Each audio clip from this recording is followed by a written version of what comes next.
मित्रों, जीवन को कहते हैं कि वो स्वर्ग होता है या अध्यात्म होता है या परमात्मा होता है या ज्ञान होता है या साक्षी होता है। तो इस तरह कुछ न कुछ होता है या सत्य होता है।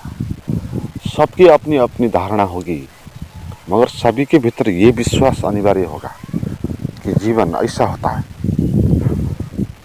और ये विश्वास के रूप में होगा, अनुभव के रूप में नहीं होगा। हर एक का अलग अलग होगा। हर एक इस बात पर विश्वास करने में मजबूर हो जाएंगे कि जीवन का ये अर्थ है, ये है ठीक है ना। हम जीवन को, जीवन का ज्ञान खोज रहे हैं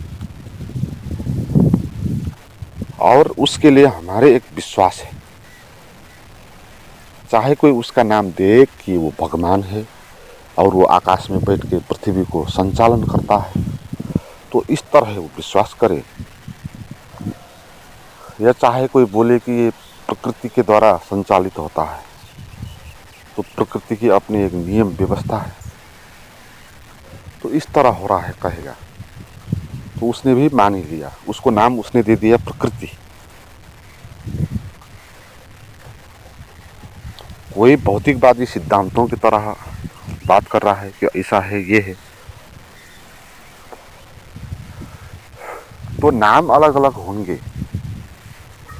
नास्तिक भी असली में आस्तिक होता है। कोई भी आदमी नास्तिक हो नहीं सकता, क्योंकि आस्तिक का अर्थ है कि तुम आस्था कर रहे हो, है कुछ न कुछ चीज आप मान रहे हो, उस चीज में आप विश्वास कर रहे हो, ऐसा है बोल रहे हो, है तो ऐसा है बोलना, यही आस्था है आपकी। तो आप आस्तिक हो, तो हर एक आदमी आस्तिक होगा। मगर हम मानते हैं जो ईश्वर को मानता है वही आस्तिक है, ऐसी बात नहीं है। बहुत सारे कवि लेखक जो भावों की दुनिया में, कल्पना के उड़ान में, संगीत की दुनिया में डूबते हैं, वो लोग उनसे ज़्यादा सत्य के निकट होते हैं जो मंदिरों में, आश्रमों में ब्रह्मचर्य करके बैठ के ध्यान तपस्या कर रहे होते हैं। परमात्मा के पास कौन है? किसको परमात्मा आलिंगन करेगा? किसको इस जीवन का सत्य अनुभव होगा? कौन जान पाएगा?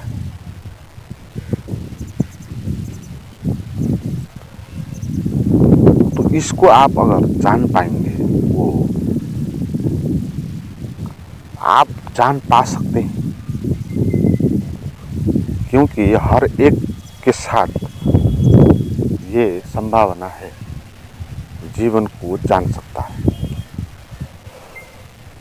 मगर जीवन को जानने के लिए कि क्या है, वो मानी हुई बात से नहीं, फैक्ट से सत्य क्या है इसको जाने। या जो भगवान कहते हैं वो कहें कि भगवान को जाने, जो इसको साक्षी कहते हैं वो कहें कि इसको साक्षी की तरह जाने। तो ये जो फैक्ट क्या है, जीवन का फैक्ट, जो तर्क विश्वास पर आधारित नहीं, जो आपको अनुभव हुआ वो फैक्ट, तो वो अनुभव आपको चाहिए। तो आप हो गए इस अस्तित्व का ग्रहण करता, और परमात्मा इसको धारण करेगा। मगर हम परमात्मा से जुड़ क्यों नहीं पाते? सत्य से हम दूर क्यों होते? सत्य को हम जान क्यों नहीं पाते? फैक्ट को हम क्यों देख नहीं पाते? क्या समस्या हो गई मेरे भीतर कि फैक्ट क्या है जीवन का, उसको मैं जान नहीं पा रहा। तो इस तरह को आपको सोचना चाहिए, उसके कारणों में आपको जाना चाहिए। तो फिर सत्य या परमात्मा जो कुछ आप कहते हैं, तो उसको जानने के लिए आपने पहला कदम उठाया तो पहला कदम यही होगा कि आप जानने के लिए तैयार हो जाओ, मानने के लिए नहीं। और आपने अभी तक जो मानी हुई बातें हैं, जो विचार आपके मन में घूम रहे हैं कि सत्य ऐसा होना चाहिए, या प्रकृति ऐसी होनी चाहिए, या परमात्मा ऐसा होना चाहिए, या साक्षी ऐसा होना चाहिए, इस तरह आप विश्वास करते हो, वो मान्यता आपके पास है। तो उन मान्यताओं के कारण आप उसको जान नहीं पाओगे। फैक्ट क्या है उसको जानना, क्योंकि जानना और मानना अलग बात है। आपने तो मान के रखा है ना कि ऐसा हो सकता है ना, सत्य यानी ऐसा हो सकता है, जो आपने सुना है गुरुओं से, तो उसके कारण ये बात साबित हो गई कि ऐसा हो सकता है। मगर ऐसा हो सकता है ये बात, ऐसा है ये नहीं, तो फैक्ट नहीं है ना। फैक्ट बात तो यही होगी कि आप विश्वास नहीं कर रहे हैं, मान नहीं रहे हैं, आपको वो अनुभव हो रहा है, दैट इज द फैक्ट, है ना। सच बात हो गई। अब आप विश्वास ही नहीं कर रहे। अब तो इस तरह जीवन के फैक्ट को जानने के लिए तो आपको क्या करना होगा, इसमें पहली बात ये जाननी होगी कि जीवन फैक्ट है। जीवन आगे फैक्ट होने वाला नहीं है ना। ऐसी कोई बात नहीं है कि तुम आप कुछ करोगे, ज़्यादा समझोगे, आप ज़्यादा ध्यान इत्यादि करोगे, बुद्धि का प्रयोग करोगे, तो बाद में जाकर बात फैक्ट हो जाएगी। ऐसा नहीं, ऐसा है कि फैक्ट है, आगे जाकर फैक्ट नहीं होगा। मगर जो आप मान रहे हो वो चीज़ आगे जाकर फैक्ट होने वाली है, या नहीं भी हो सकती है। तो देखिए, आप जीवन को कहीं पर भी देखें, आप आँख खोल के देखें जीवन को। आप किसी बगीचे पर जाएं, किसी पार्क में जाएं, अकेले कहीं पर बैठ जाएं और आप शांत होकर बैठ के देखें, जो कुछ भी है क्या वो फैक्ट नहीं है। एक फूल फूल रहा है, वो फैक्ट है। चिड़िया उड़ रही है, फैक्ट हो रहा है, वास्तविक हो रहा है ना वो। तो हर एक चीज फैक्ट है। आप जितना शांत हो जाओगे उतना ही आपको पता चलने लगेगा कि हर एक चीज फैक्ट है, ऐसी ही है जैसा होना चाहिए, और ऐसी ही होगी जैसी वो होगी, और उसका होने में कोई गलती नहीं है। एक फूल के होने में कोई गलती नहीं, आप देखें। और फूल इसलिए हो रहा है कि वो सौंदर्य को प्रकट कर रहा है। तो सौंदर्य प्रकट हो रहा है फूल में।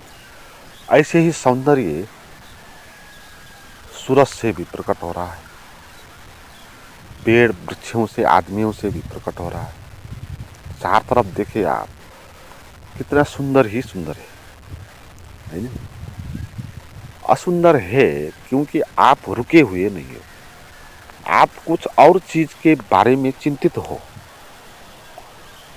हम सत्य को जानना चाहते हैं, जानते हैं कि सत्य के लिए जो हम प्रयास करते हैं उससे सत्य का अनुभव होगा नहीं, ये हम जानते भी हैं, फिर भी हम करते रहते हैं। तो जीवन फैक्ट है ये जानने के लिए आपको विश्वास को बीच में लाना नहीं होगा, आपको केवल शांत होना होगा। बाहर कहीं भी कमी नहीं है, बाहर फैक्ट है।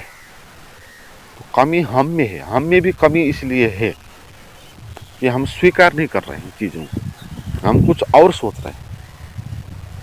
तो कमी भी उतनी बड़ी कमी नहीं है। हम जब भी तैयार हो जाएंगे तब ये कमी भी पूरी हो जाएगी।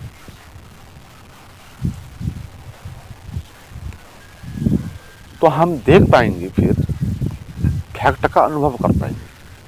है ना। आप शांत होकर बैठ के देखो,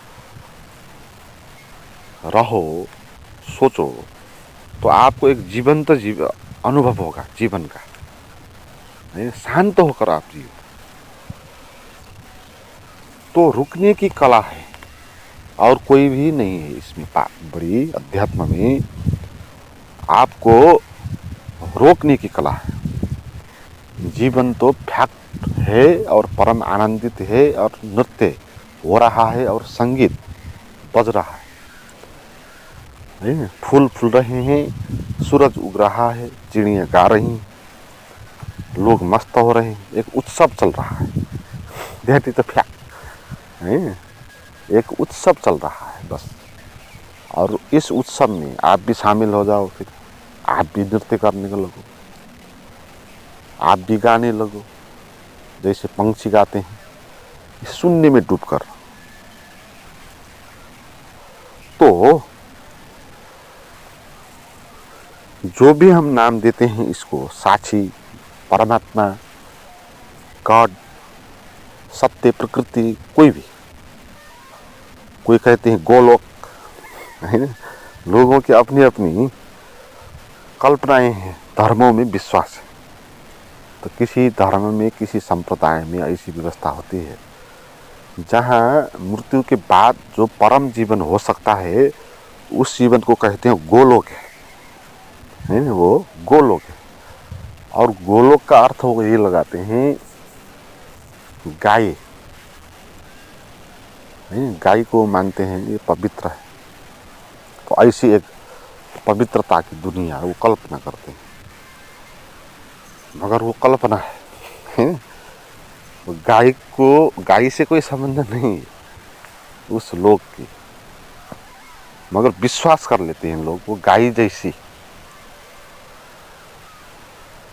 शुद्ध। और जहाँ जो मरे हुए लोग हैं उनकी मुक्ति हो गई, तो मुक्ति होने के बाद वो गोलोक में पहुंचते हैं। तो इसीलिए धर्म अपना हानि खुद ही करता है। जो हमारा प्रचलित धर्म होते हैं ना, खुद ही खुद की हानि करते हैं। खुद के कहने कारण ही जाल में फंस जाते और लोग इसको स्वीकार कर नहीं पाते।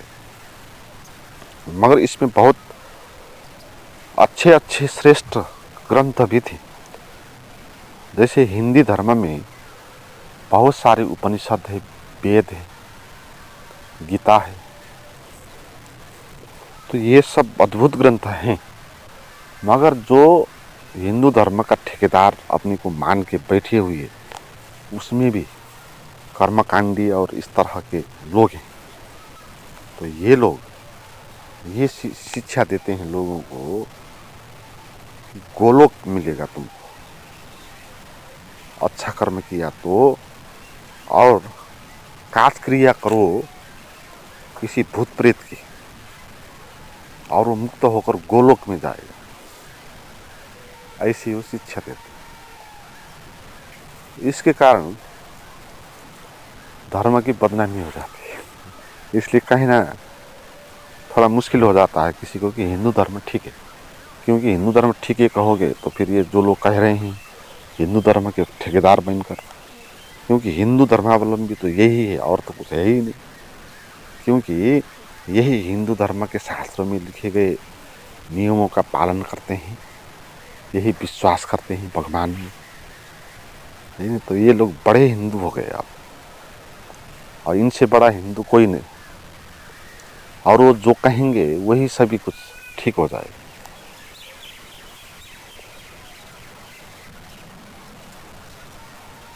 तो देखना चाहिए उस धर्म में क्या श्रेष्ठ है, क्या निम्न है, उसको देखना नहीं चाहिए। किसी भी धर्म को आप देखो, उसके श्रेष्ठ ग्रंथों को देखो, उसके जो प्रचलित संप्रदाय है उस पर आप मत देखो। क्योंकि प्रचलित संप्रदाय में बहुत झूठ पैदा हो जाएगा। आपको सीधे ही उसका, आपको हिंदू धर्म जानना चाहते हैं तो हिंदू धर्म के बारे में लिखी गई जो ओरिजिनल किताब मानी जाती है, उपनिषदों का अध्ययन करना चाहिए। तो उपनिषद का अध्ययन करके वो जान पाएगा कि हिंदुत्व तो क्या है, हिंदू होना क्या है या धर्म होना क्या है? नाम ही है। ये हिंदू भी एक नाम है, धर्म भी एक नाम है, सत्य भी एक नाम है, प्रकृति ये भी एक नाम है। तो वेद में ही, उपनिषद में ही, वेद में भी नहीं, उपनिषद में ही हिंदू धर्म होगा और प्रचलन में जो है वो हिंदू धर्म नहीं होगा। ऐसे बौद्ध धर्म भी है। आप किसी धर्म को स्टडी करना चाहते हो तो आपको मूल प्रमाणिक जो किताब है उसको पढ़ना चाहिए। आप जीसस क्राइस्ट के बारे में, उस धर्म के बारे में जानना चाहते हैं तो उस आधारभूत जो मूल है बाइबल, उसमें भी बहुत काट छांट हो गया होगा। तो मूल जो है तो उसको ही अध्ययन करना चाहिए।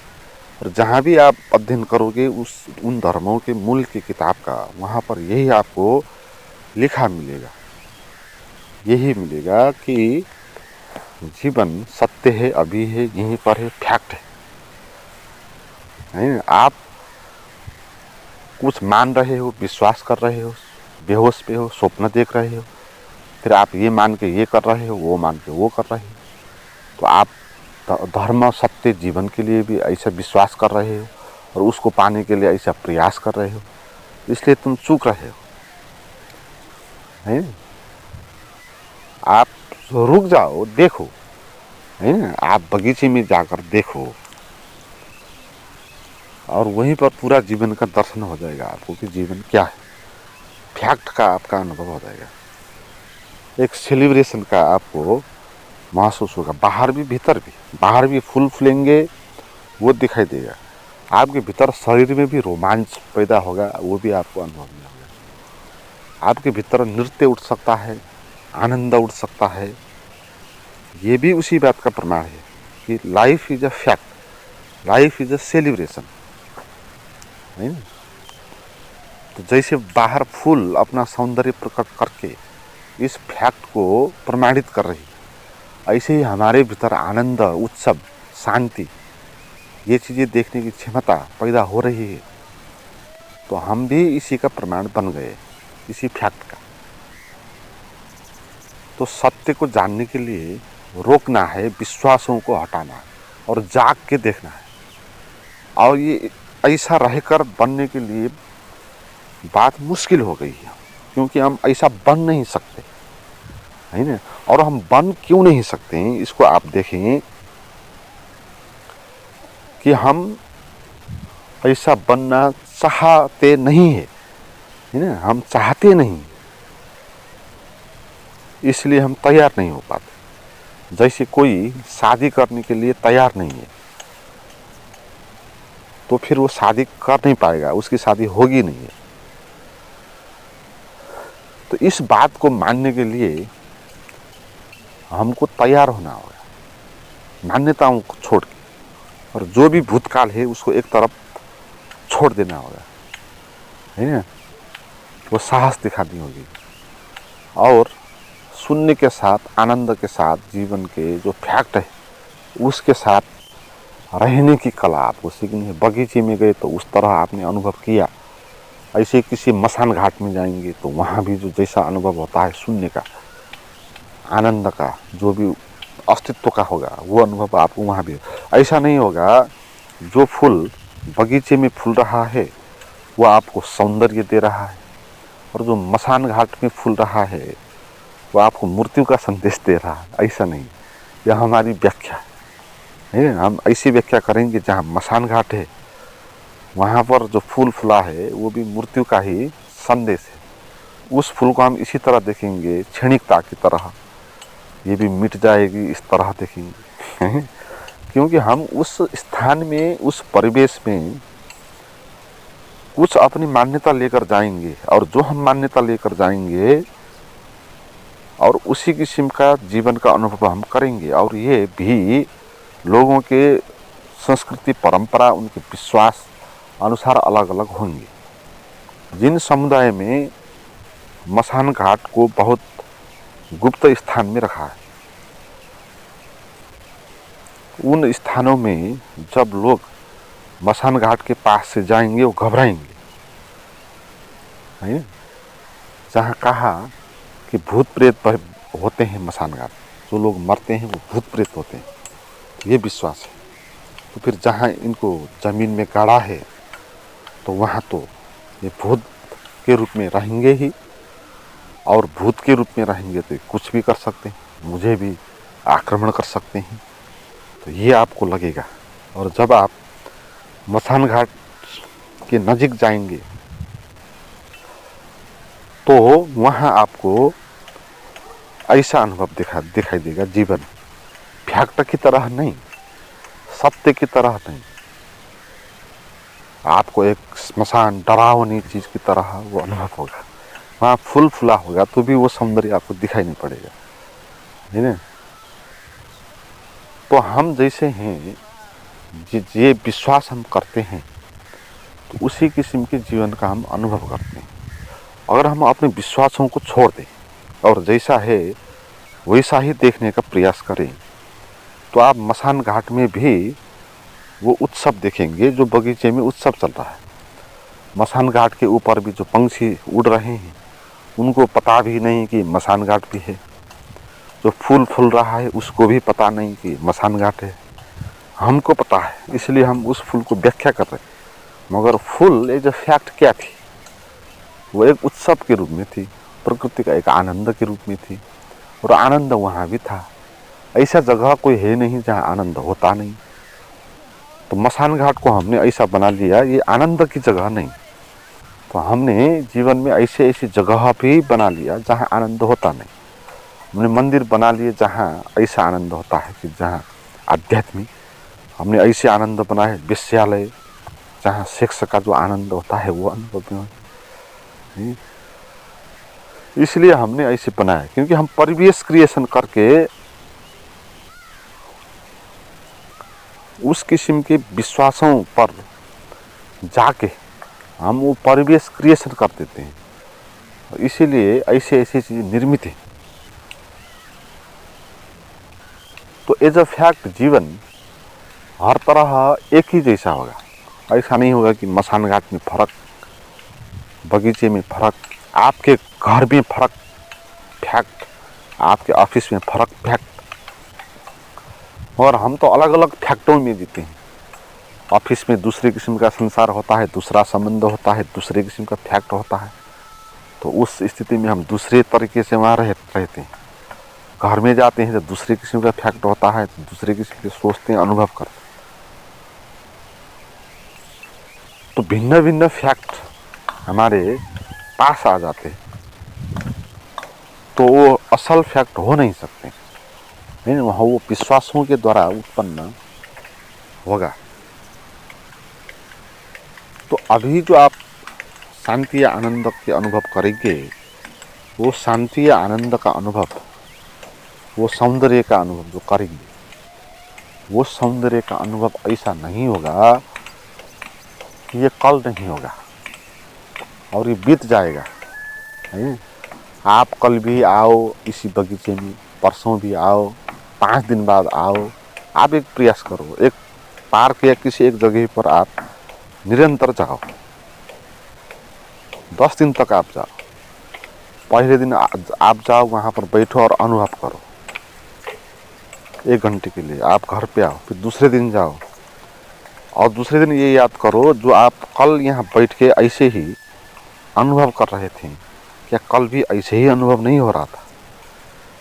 या अपने लिए भी जो आप महसूस कर रहे थे, ये महसूस और जो आप कल कर रहे थे ये एक ही नहीं है? क्या जीवन कहीं बदला या जैसा है वैसा ही है? हम बदले, हमने कुछ सोचा, ये किया, वो कहा, मगर क्या कल का जो फैक्ट था वो आज भी है? तीसरे दिन जाकर आप फिर और सोचो, आप पाओगे दिन भीतर जा रहे हैं, 1 दिन हो रहा है, 2 दिन हो रहा है, 3 दिन हो रहा है, मगर बात जो हो है वो सदा से, वो सदा रहेगी और कल नहीं, कुछ आएगा नहीं। कल होगा तो कुछ नया नहीं आएगा, नहीं है? वही फैक्ट, वही आनंद होगा, वही शून्यता होगा। तो अस्तित्व का फैक्ट इस तरह से होगा और यहाँ तक आने के लिए आपको रुकना होगा। और ये जैसा है, जिस तरह स्थिति है वर्तमान में, इस तरह आपको भी वर्तमान में स्थिर होना होगा।